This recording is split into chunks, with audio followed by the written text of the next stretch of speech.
आखिर जब 2023 में राहुल जी के पत्र को पढ़ने के कुछ सालों बाद, हाँ, उसके बाद पढ़ लिया।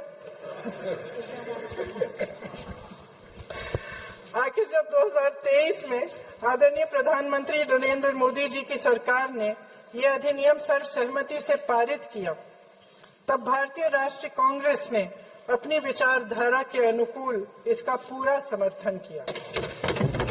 आज भी इसमें कोई शक नहीं होना चाहिए कि भारतीय राष्ट्रीय कांग्रेस महिला आरक्षण के पक्ष में डट कर खड़ी है और खड़ी रहेगी।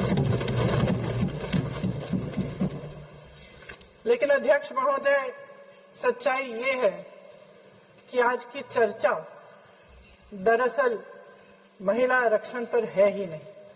जो विधेयक के सरकार ने पेश किया है, उसका प्रारूप हमने पढ़ा, उससे पूरी चर्चा ही बदल गई है। उनकी सरकार के इस विधेयक का सार सुनिए।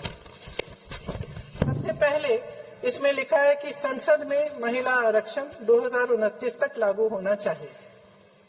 अब सहमत है।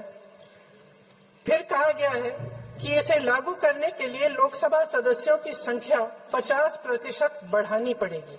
मतलब कि सीटों की संख्या 543 से बढ़कर 850 तक बनानी पड़ेगी, बढ़ाई जाएगी।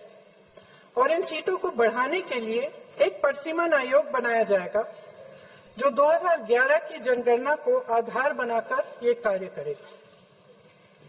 ऊपर से इसमें कोई आपत्तिजनक बात नहीं लगती, मगर इसे गहराई से समझा जाए तो इसका असली मकसद उभरता है। वे राजनीति की बू जिसका जिक्र प्रधानमंत्री महोदय ने किया, वे राजनीति की बू इसमें पूरी तरह से घुली हुई है। दरअसल इसी सरकार ने महिला आरक्षण का जो विधेयक सर्वसहमति से 2023 में पारित कराया था, उसमें दो चीजें थी जो इस विधेयक में नहीं है। उसमें लिखा था कि इसे लागू करने से पहले नई जनगणना और परिसीमन कराई जाएगी। अब अचानक क्या हो गया? मन बदल गया।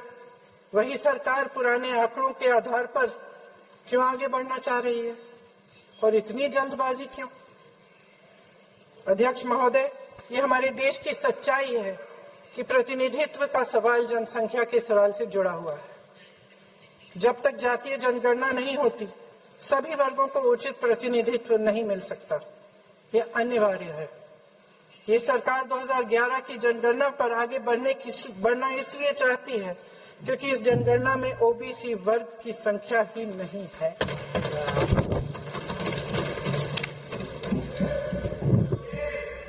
आज प्रधानमंत्री महोदय ने बड़े हल्के में बोल दिया कि इस वर्ग और उस वर्ग के बारे में हम बाद में देखेंगे। कौन सा इस वर्ग, कौन सा उस वर्ग? ओबीसी वर्ग की बात कर रहे थे कि हम बाद में ही देख लेंगे इसके बारे में। ये हल्के में नहीं लेना चाहिए अध्यक्ष महोदय। एक बहुत बड़ी संख्या है, एक पूरे वर्ग का परिश्रम है, एक पूरे वर्ग का संघर्ष है।